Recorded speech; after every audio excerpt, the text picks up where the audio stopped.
Assalamualaikum warahmatullahi wabarakatuh. Perkenalkan, nama saya Ica Nuraini Mendaita, NPM 216910179 dari kelas 2E. Baik, saya di sini akan menjelaskan materi tentang usaha kesehatan sekolah atau disebut dengan UKS. Masuk pada materi yang pertama, yaitu pengertian dari UKS. Menurut Judge Fearing William oleh Kus Mintarjo tahun 1992, layanan kesehatan adalah sebuah klinik yang didirikan sebagai bagian dari universitas atau sekolah yang berdiri sendiri yang menentukan diagnosa dan pengobatan fisik dan penyakit jiwa dan dibiayai dari biaya khusus dari semua siswa. Selain itu, layanan kesehatan juga dapat diartikan sebagai usaha sekolah dalam rangka membantu, mungkin bersifat sementara, murid-murid yang mengalami persoalan yang berkaitan dengan kesehatan. Menurut Imron, tahun 1995, layanan kesehatan peserta didik adalah suatu layanan kesehatan masyarakat yang dijalankan di sekolah dan menjadikan peserta didik sebagai sasaran utama dan personalia sekolah yang lainnya sebagai sasaran tambahan. Materi yang kedua yaitu tujuan dari UKS atau unit kesehatan sekolah. Tujuan UKS dibagi menjadi dua. Yang pertama ada tujuan umum, meningkatkan kemampuan perilaku hidup bersih dan sehat dan derajat kesehatan siswa, serta menciptakan lingkungan yang sehat, sehingga memungkinkan pertumbuhan dan perkembangan yang harmonis dan optimal. Yang kedua ada tujuan khusus, menempuh kebiasaan perilaku hidup bersih dan sehat dan meningkatkan derajat kesehatan siswa yang mencakup A. Memiliki pengetahuan, sikap, dan keterampilan untuk melaksanakan prinsip hidup bersih dan sehat serta berpartisipasi aktif di dalam usaha peningkatan kesehatan di sekolah, perguruan agama, di rumah tangga maupun di lingkungan masyarakat. Yang B. Sehat fisik, mental maupun sosial. Yang C. Memiliki daya hayat dan daya tangkal terhadap pengaruh buruk penyalahgunaan NA/ZA. Materi yang ketiga yaitu fungsi dari UKS atau layanan kesehatan sekolah. Yang pertama, menafsirkan keadaan kesehatan siswa dan pegawai sekolah. Yang kedua, menasehati murid dan orang tua. Yang ketiga, memberikan semangat dan menyembuhkan penyakit. Yang keempat, membantu dalam pendidikan anak-anak. Yang kelima, membantu mencegah dan mengkontrol penyakit. Yang keenam, memberikan layanan darurat untuk luka atau penyakit yang datang tiba-tiba. Masuk pada materi yang keempat yaitu program pelaksanaan kegiatan usaha kesehatan sekolah atau UKS. 1. Ada sarana dan prasarana kesehatan. Sarana dan prasarana kesehatan yang ada di ruang UKS antara lain 1. Diperlengkap dengan kasur, spray, bantal, dan sarung bantal. Yang kedua, almari, obat yang berisi obat-obatan, dan perawatan rawat look.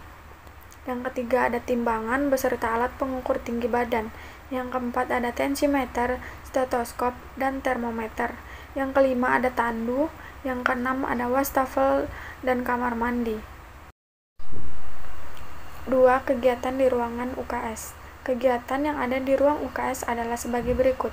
A. Pelayanan kesehatan atau rawat luka, mengukur tekanan darah, memberikan obat-obatan ringan. B. Penimbangan BB dan pengukuran TB dan lain-lain. C.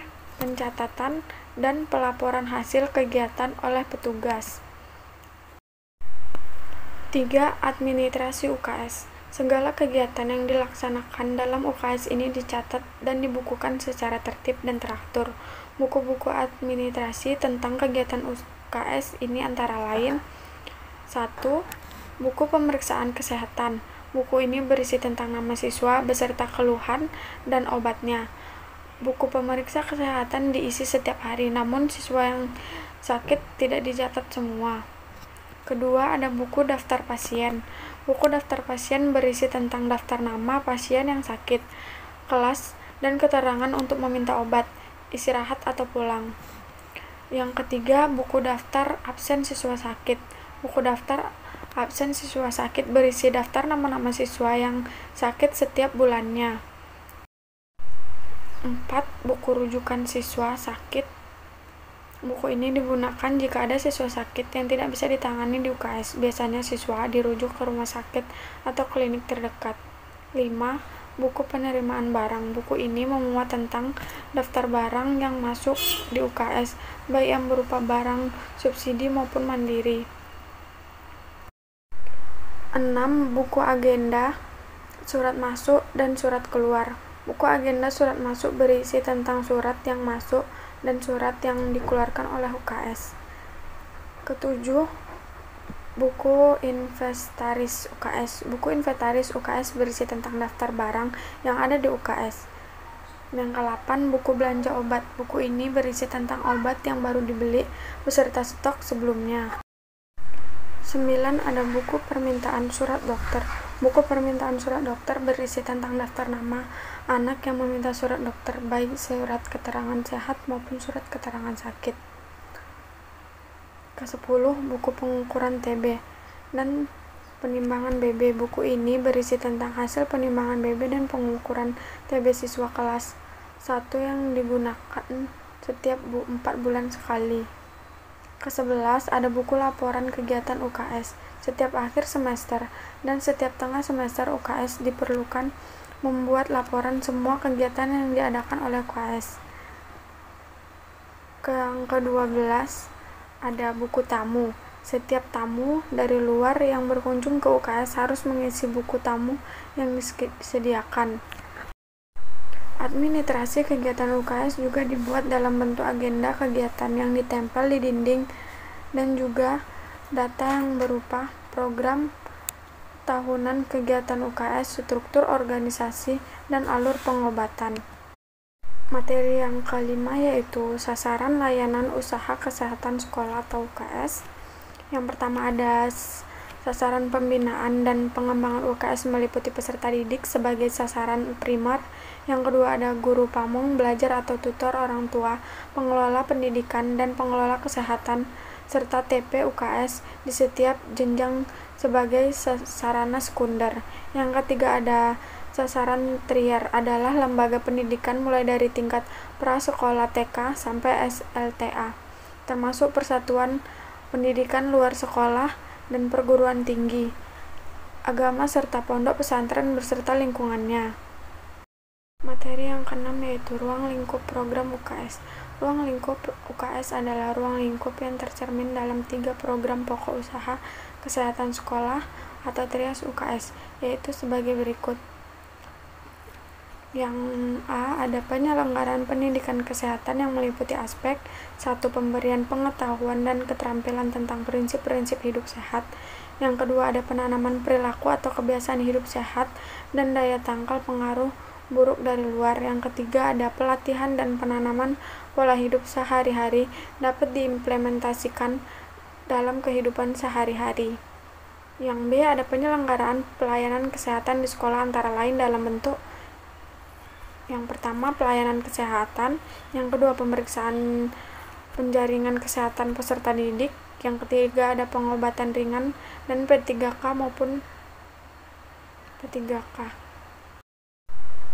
4. Pencegahan penyakit imunisasi, PNS, PHBS, PKHS. Yang kelima, ada penyeluruhan kesehatan.